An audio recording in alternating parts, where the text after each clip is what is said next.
शिंदे साहेबाचं काम करण्याची पद्धत, कार्य करण्याची पद्धत आज सगळ्याच्या मनामध्ये जाया लागली। त्यांची कामाची पद्धत सगळ्याला पटल्यामुळं त्यांच्या घराघरात शिंदे साहेबाचा शिवसैनिक पोचायला लागला आहे।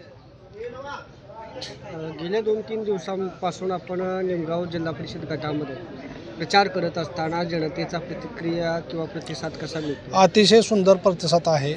आज प्रत्येक गावात, प्रत्येक वाडी वस्तीवर तुम्ही आलंच पाहिजे, तुम्ही इथं भेटूनच गेलं पाहिजे। आम्हाला शिंदे साहेबाचं काम करायचं आहे। आज महाराष्ट्राला देवासारखा पांडुरंगासारखा नेता मिळाला आहे, तर 100% आज महाराष्ट्रातल्या जनतेनं सगळ्यांनाच शिंदे साहेबाला स्वीकारलेलं तर आहेच, पण आज ग्रामीण भागात सुद्धा शिंदे साहेबाचा गाजावाजा एकदम जोरात।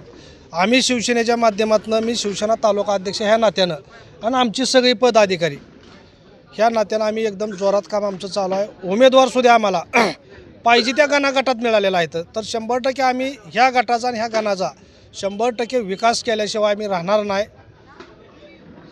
ह्या गटामध्ये किंवा या गटामध्ये विकास करत असताना विकास कोणता पाहिजे, किंवा आपण राज्याचे उपमुख्यमंत्री एकनाथजी शिंदे साहेब असतील, उद्योगमंत्री उदय सामंत असतील, रोजगार मंत्री भरत गोगावले साहेब असतील, यांना भेटून आपण या तालुक्यासाठी किंवा या गटासाठी निधीची मागणी किंवा कसा विकास या ठिकाणी करणार आहे? आता ही गट आणि गण आम्हाला इतका बेस्ट मिळाला आहे। सगळा शेतीचा भाग आहे इकडं, आणि भरत शेठ गोगावले यांना माळशिरस तालुका हा दत्तक घेतलेलं गाव आहे, तालुका आहे।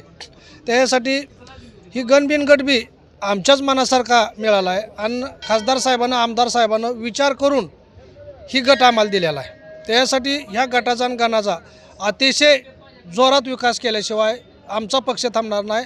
आणि नुसता गटाचा आणि गणाचा नसून माळशिरस तालुक्याचा भरपूर प्रचंड वेगानं विकास झाल्याशिवाय आता राहणार नाही।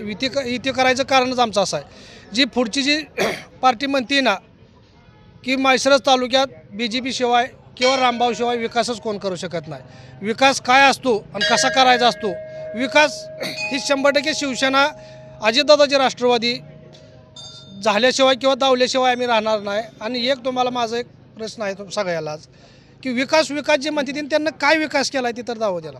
विकास काय, रोड केलं म्हणून लय विकास झाला? ती रोड कुठल्या दर्जाचा आहे, कसलं रोड आहे? 6-6, 5-5 महिन्यात ते रोड उकरून गेलेला आहे। परत त्या लोकांचे ह्याच्यापेक्षा जास्त खड्डे पडल्यात, असे लोकांचे झालेल्याच कामाची उद्घाटनं अगोदरच 2-2, 4-4 महिने उद्घाटनं करायची। ह्याला पोल देतो म्हणायचं, त्याला तारा ओढून देतो म्हणायचं। हा लोकांची फसवणूक। किती दिवस तुम्ही माळशिरस तालुक्यातली फसवणूक करणार आहे?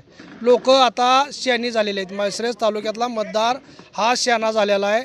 ह्याला सगळं कळायला लागलं आहे की कोण फसवतंय आणि कोण आपली कामं करतंय।